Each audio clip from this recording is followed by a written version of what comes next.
Welcome everybody on YouTube, Kobe here. Today we'll be going over how to farm Aya, what Aya is essentially, and where to actually get it.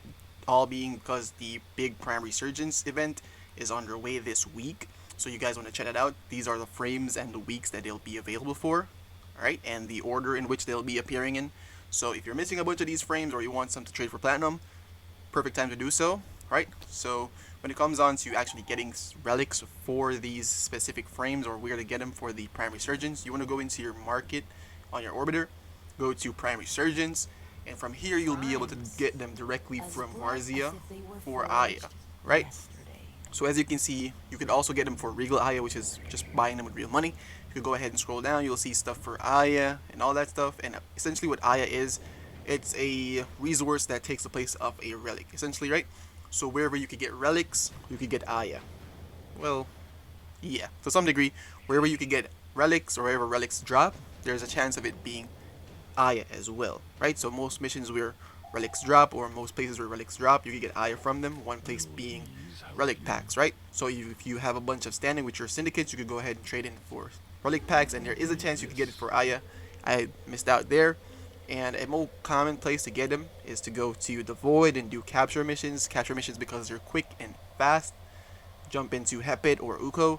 You blitz out the mission a few times. You can get yourself a bunch of Aya. And then the next place, or the next place what I would recommend is to go to Deimos and do a bunch of tier 5 bounties, right?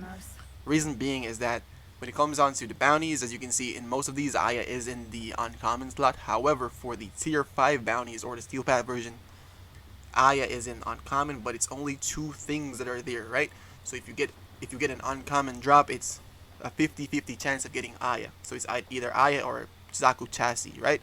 So you want to go for bounties where there are less things in that specific rarity, so you could get the item that you want, right? So doing these tier 5 bounties, you'll be getting a bunch of Aya, or you're getting Aya most of the time, right?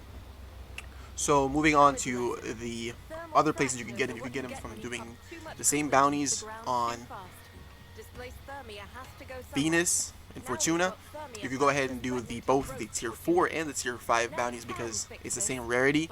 So go ahead and do that, whichever one is the quickest for you or the easiest for you. Go ahead. One that I would not recommend is doing these on Cetus because, as you can see, the pool for the items on Cetus have a lot more things to drop, therefore you'll be getting less. However, for somewhere else that does have a lot of things that I would recommend is on the Zerman 10-0. Though there are a lot more things here, the things that are in those prize pools are a lot worth it. You get yourself 4,000 Endo, you can get yourself parts for Gyre and some Thraxplasm. So just the fact that there is that 4,000 Endo there, I would say it's worth it. If you want to knock out two birds with one stone, go ahead and get yourself some Aya and some Endo. But the best ones, or the best two, would be Deimos and Fortuna on Venus, right? So go ahead and knock out those bounties on Venus and on Fortuna. Get yourself a bunch of Aya, stack it up for once these frames come back, because you'll be able to then swap out those Ayas for relics and go ahead and farm them, right? And for relics, you'll need Void Traces too, because some items are in higher tiers. Like for instance, this Volt Prime Neuroptics, it'll be in gold, and you want to go ahead and get yourself a Radiant Relic. So you want to go ahead and stack up a bunch of Void Traces, right? And the missions that I would recommend to do Void Traces hunting, essentially, what I do is essentially do a bunch of like Omnia Fishers, because they are typically endless missions. So the longer you're in a mission, the more you'll be cracking relics, and the more Void Traces you'll be stacking up passively. If you want to do this in capture missions, be my guest. But for me, I just prefer to just stay in a mission for a very long time. And when I'm finished, I finish with like 300 or 200 Void Traces. That's 3 relics maxed, instead of doing a bunch of missions back and forth and all that back and forth queuing and all that stuff. So yeah, and also for another trick, to go ahead and get yourself a Beast Companion to get the Resourceful Retriever mod.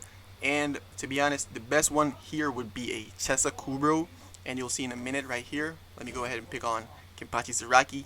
We have the Chesa Kubro has the preset mod Retrieve, which essentially is like a pseudo, what's that? Desecrate. It's like a pseudo Desecrate, the ability that Necros uses to essentially reroll drops to get more loot. The Chesa Kubro has a mod or a preset that essentially does that as well.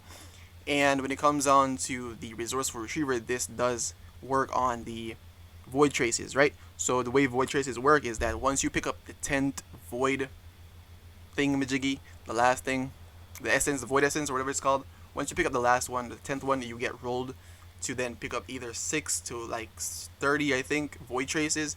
So when you pick up that 10th one, the Resourceful Retriever mod has a option, has a chance to proc, right? So yeah, and that's pretty much all the tips and tricks when it comes on to getting your void traces. I hope you guys have a wonderful week and a bunch of luck. Thank you so much for joining me. My name's Kobe. Peace.